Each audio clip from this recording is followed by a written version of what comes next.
Welcome to Tanvi's kitchen. ఈరోజు recipe వచ్చేసి ఒక సూపర్ వెజ్ కర్రీ రెసిపీని చూపించబోతున్నానండి. అదేంటంటే ఆలు మసాలా కర్రీ. మనం ఎప్పుడైనా ఆలు వండుకునేటప్పుడు డెఫినెట్గా ఒక్కసారి ఈ మసాలా వేసి చూడండి, కర్రీ టేస్ట్ చాలా బాగుంటుందండి. సో ఇక లేట్ చేయకుండా ఈ ఆలు మసాలా కర్రీని ఎలా చేసుకోవాలో చూసేద్దామా.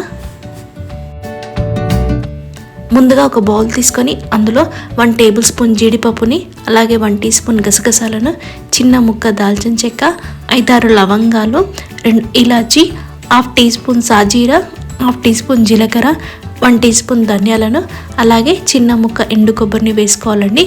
ఇవన్నీ మునిగేటట్టు వేడి నీళ్ళను వేసుకొని ఒక 1/2 అవర్ వీటన్నిటిని నానబెట్టుకోవాలండి.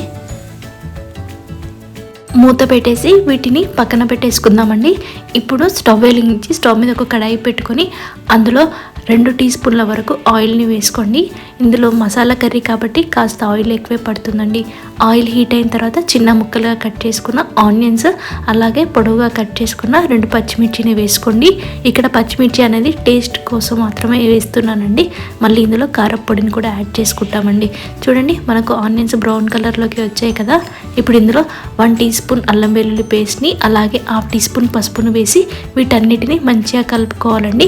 ఇక్కడ మనకు అల్లం వెల్లుల్లి పేస్ట్ పచ్చి వాసన కూడా పోవాలండి. సో అంతవరకు ఆనియన్స్ చక్కగా ఫ్రై చేసుకున్న తర్వాత బంగాళాదుంప ముక్కల్ని వేసుకోవాలండి. ఇక్కడ బంగాళాదుంపల్ని కాస్త పెద్ద ముక్కలుగా ఉండేటట్టే కట్ చేసుకోవాలి. వేసుకున్న బంగాళాదుంపలను ఆయిల్లో బాగా కలిసిపోయేటట్టు మంచిగా కలుపుకోవాలండి. ఇప్పుడు మూత పెట్టేసి ఒక 3 మినిట్స్ ఇలాగే కుక్ అవ్వనివ్వాలి. 3 మినిట్స్ తర్వాత ఒకసారి మూత తీసి చూద్దామండి. చూడండి, ఆలు కొద్దిగా మగ్గినట్టు అనిపిస్తుంది కదా, కొద్దిగా అడుగు కూడా ఉంటాయి. సో వీటన్నిటిని ఒకసారి అడుగు నుంచి మంచిగా కలుపుకొని ఇందులో చిన్న ముక్కలుగా కట్ చేసుకున్న టమాటోని వేసుకోవాలండి. మనకు ఈ టమాటోలు కూడా కొద్దిగా మగ్గాలండి. సో మూత పెట్టేసి ఈ టమాటో ఆలుని కూడా మరి కాసేపు మగ్గించుకుందాం. ఈలోపు మనం ముందుగా జీడిపప్పు కొబ్బరిని నానబెట్టుకున్నాం కదా, సో వాటిని మిక్సీ పట్టుకుందామండి. ఒక మిక్సీ జార్లోకి తీసుకొని వీటిని మెత్తని పేస్ట్లా అయ్యేటట్టు మిక్సీ పట్టుకోవాలండి. చూడండి, ఈ విధంగా మెత్తని పేస్ట్లా చేసుకున్నాం కదా. ఇప్పుడు మూత తీసి టమాటో ఆలు మగ్గిపోయి ఉంటాయి. ఈ పేస్ట్ని అందులో యాడ్ చేసుకోవాలండి.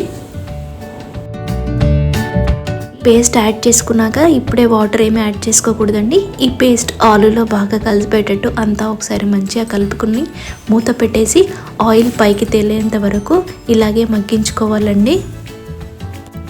ఒకసారి మూత తీసి చూద్దామండి. చూడండి, ఆయిల్ అంతా పైకి కనిపిస్తుంది కదా. ఇప్పుడు ఇందులో 1 టీ స్పూన్ కారము, అలాగే రుచికి సరిపడా ఉప్పును వేసి ఈ ఉప్పు కారం ఆలుకి బాగా పట్టేటట్టు మంచిగా కలుపుకోవాలండి. ఇలా మంచిగా కలుపుకున్న తర్వాత మూత పెట్టేసి ఇలాగే ఒక 1 మినిట్ కుక్ అవ్వనిస్తే ఉప్పు కారం అనేది కొద్దిగా వేగుతాయండి. ఇలా వేగిన తర్వాత ఇప్పుడు ఇందులో వాటర్ని యాడ్ చేసుకోవాలండి. అంటే మనకు ఆలు మునిగేటట్టు వాటర్ని యాడ్ చేసుకొని అంతా ఒకసారి కలుపుకొని మూత పెట్టి వీటిని ఉడికించుకోవాలండి. ఒక 3 నిమిషాల తర్వాత మూత తీసి చూద్దామండి.